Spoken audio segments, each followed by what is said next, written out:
Saturday night, March 1st, 1969. This is Bob Avery from the Desert Southwest Art Gallery, and as you can hear in the background, there are mucho people here just enjoying to the fullest extent the works of a one-man show, Mr. Robert Rishell from Oakland.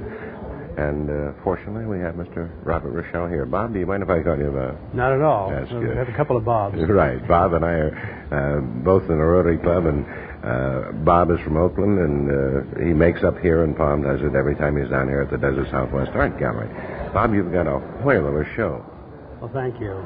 36 paintings here? 36 paintings, yes. And they are absolutely fantastic. Bob, they call you the sunshine painter. I noticed in the newspaper the other day, which is you shouldn't say that when you're on radio. But somewhere, I don't know where I've heard it, but I have, that you paint looking into the sun. Is this correct? That's right. I use this primarily to accent highlights of sunlight against patterns of dark, which, of course, give you the feeling of light. You need the pattern. You need dark to show light. If everything was light, you wouldn't have the feeling of light. So by using this method of painting toward the sun, my shadow areas accentuate the light in the painting. I see. Bob, where did you first take an interest in painting? Where did you get your training and so forth? Actually, I was interested when I was in about the first grade in grammar school. Really?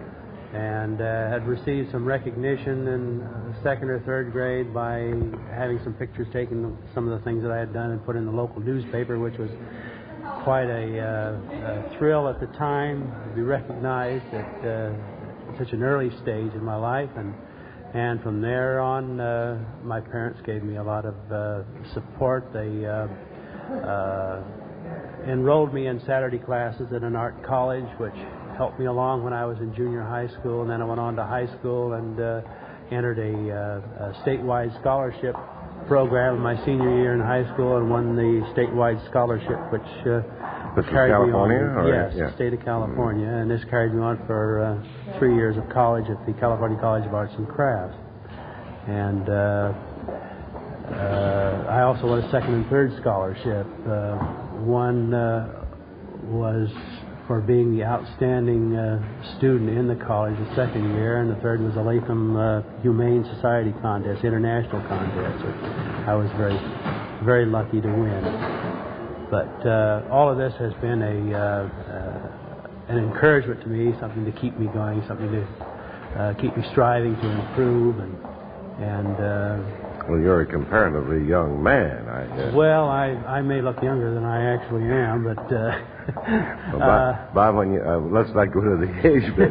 But now, your paintings are so realistic that somebody thinks they can reach out and touch them. I was noticing in the other room that you have a painting just looking at a culvert, of the water coming through a culvert and the rocks on the other end. You could just, you think you could reach your toe out like that, and you get your foot wet. Now, what would get you to paint something like this?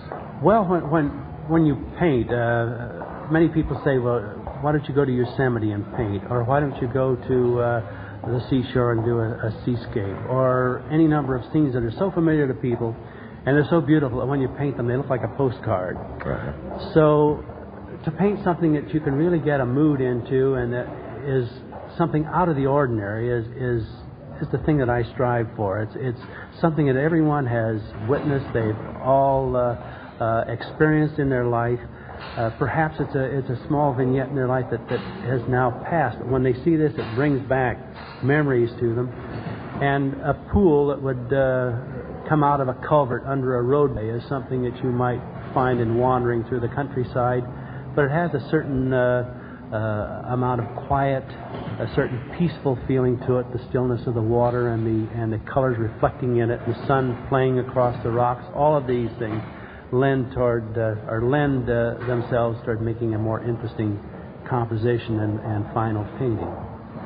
Well, you also, I have noticed in the past, let's say 3 years that I have known here of you in the Desert Southwest Art Gallery, have many paintings with horses in them. Are you Do you like horses, or Well, do you ride horses? Or I've done some riding, not too much recently. I just haven't had time.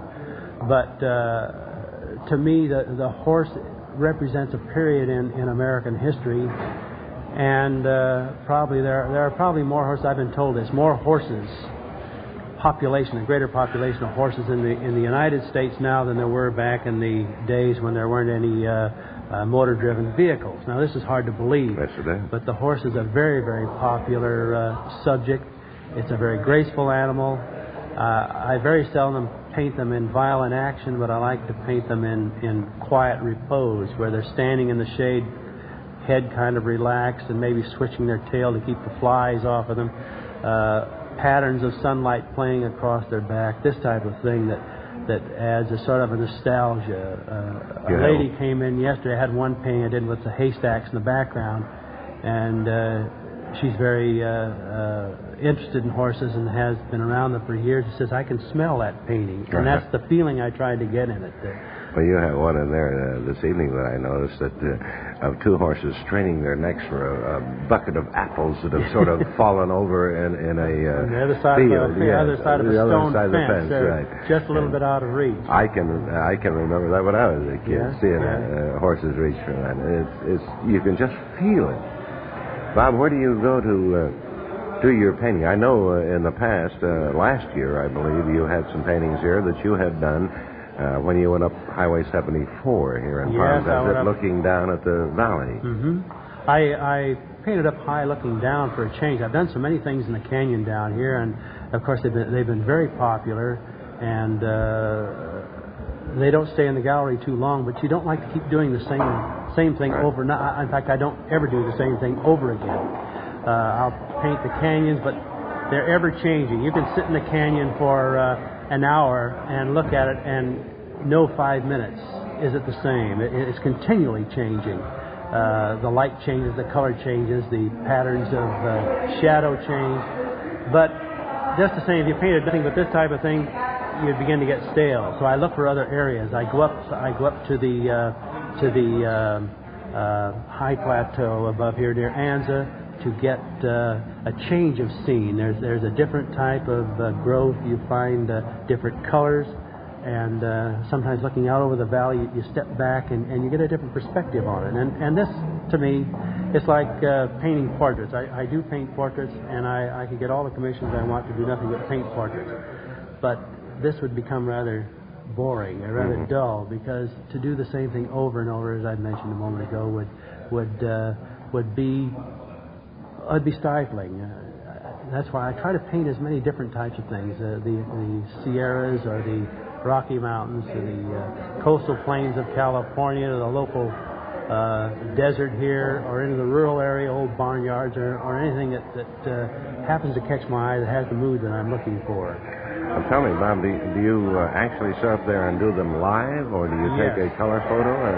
No, unless it's something that is so fleeting and I don't have the time to do the painting, where I want to use a photo to perhaps an interesting cloud pattern or something like that I may be able to use in a painting that needs this certain composition. But the way I really like to work, I like to get out on the spot with my full-size canvas and just get right in and get it started. I get the canvas blocked in with all of the local detail roughly placed in with a type of shadow pattern and so forth, then take it back to the studio and put myself into it.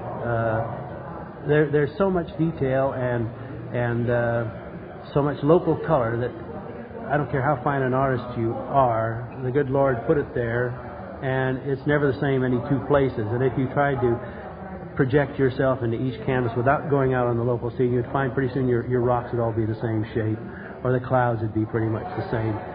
But the fact that there is such a great variety of happenings in nature, in using this, you can only get it from working with nature. But then to put the thing in to your painting that makes the painting yours and not some other artist, this is done in the studio, where you project the feeling of atmosphere, the feeling of light, simplify some areas, intensify the detail in others. This type of thing you do in the studio to finish it. It's just so amazing that your eyes see so much more than mine, Bob. Well, I've been up that 74. You can go. I could go to a concert and listen to music, and I would hear a beautiful rendition of a concerto, say. But a man who's trained in music would hear things that I'd never even know were there because he's trained in that. And of course, working out in nature, you train yourself to look for certain things happening. I've had students that say, I'll say, well, look at the warm color on the underside of the rock. Well, I don't see warm color on the underside of the rock. Well, you know when there's sunlight hitting the earth, the warmth of the earth is reflecting back up under the underside and creating this very, very subtle warm glow. And until you really point it out to them, they never see it. But these are things that you've trained your eye to look for. You look for color, you look for the things that are occurring in nature that are natural, so that when you put them in a painting, people may not be conscious of what you've done or what is happening, but it's there and they recognize it. Was this part of your training going through school? Well, to look for these things? Yes, that was perception was a very important thing. When I went to school, the training is different than it is now. I went to school from 1935 to 38. I got my bachelor's degree, and they hammered drawing until I wondered after 3.5 years of this, aren't they ever going to let you paint? But they kept saying, this is the important thing, to be able to draw, to understand the basics of all of these things. And now that I look back, it's the best training I ever could possibly have received. I went back in 1951 on the GI Bill to get my master's degree. And the whole concept, the whole approach to painting had changed so radically. They give you paintbrushes and say, well, express yourself. When you don't have the foundation for expression, you never take a medical student and say, here's a scalpel. Cut somebody up. Yeah, go out and express yourself. They've got to know anatomy, they've got to know the nervous system, they have to know all of these things as a foundation, a basis, before they can ever begin to think about getting into practicing on their own. And this is the same thing in art.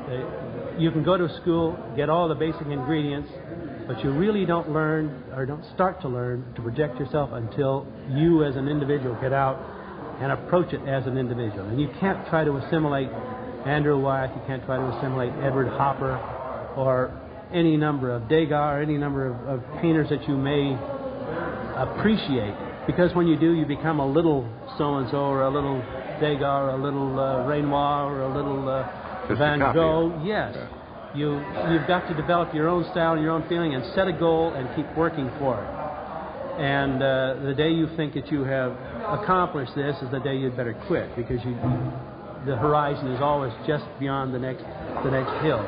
You keep striving for it, you keep working for it, and eventually each painting you approach, you hope that you catch a part of what you are looking for in it. Bob, you certainly have caught all what you're looking for, and then also what the public is looking for. May I ask you one more question? Seeing as how we're in this Coachella Valley, and we have many amateur artists. Now, would you have a word of advice as to what an amateur artist should do to start out with, what they should look for, and well, I've given some lectures. I gave a demonstration this last year at the Shadow Mountain Palette Club, and I've juried hundreds or perhaps thousands of shows. The one thing that always bothers me is the fact that they'll almost always pick the same type of the thing that I mentioned earlier in this interview. The beautiful rolling hills or the mountains that look like a picture postcard. Right. And they've got 19,000 guys. And they all do the same thing. Right. It's a beautiful. Now the desert here, there are painters, and you'll see them sitting out in the desert, and they'll paint the wash, and perhaps verbena on some sand dunes, and San Jacinto or San Gorgonio in the background, snow-capped. It's a lovely picture, but it's a picture. It's not a painting, and it can be a painting. It depends a great deal on the artist. But to look for something that is more than this, something that can tell you more about how rugged the desert can be, what the desert is really all about, finding an infinite detail. I found one subject matter in a little dry wash where water had washed down through this wash one day and coyotes had passed back and forth across it over a period of days. And the first day the mud was rather wet and the imprints were very deep. And here right in the middle of this area, this pathway of coyote tracks, was an old rusty beer can, which was sort of the introduction of man's intrusion in nature. And but this caught my eye immediately. Another spot I found in one of the basins in the dunes up here in La Quinta was where the rain had washed down in this basin of sand and deposited a layer of silt. And the sun came out and dried this silt to where it cracked like you might be looking at the surface of the moon. And out in the middle of this vast area of cracked mud was this one desert daisy poking up through the crack in the mud and playing this interesting shadow across this cracked earth. And if you were oblivious to the fact that you were in the 20th century, you could have been witnessing the birth of this universe in a way. It gave me that feeling, and I immediately had to sketch it and make a painting. These are things that are unusual. These are the things that a student should look for. Perception yes, is very, very important. There's so much around a person to see and so much to paint. You can take a single flower and look into the face of this flower and spend an hour studying all the things that are taking place in this infinite little piece of creation.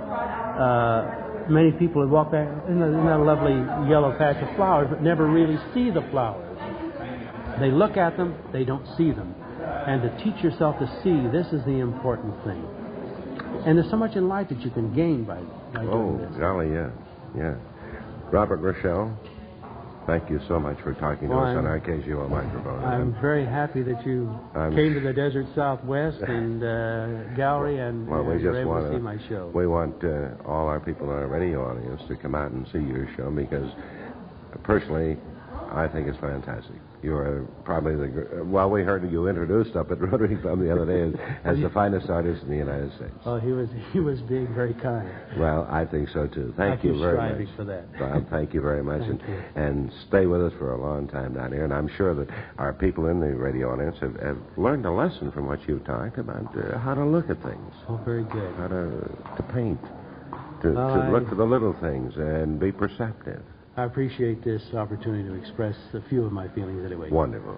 Thank you. Mr. Robert Rishell, now showing at the Desert Southwest Art Gallery for the next month, for the entire month of March, let's put it that way, and we certainly hope that anybody who is interested in painting will come by and see these wonderful paintings by Mr. Robert Rishell.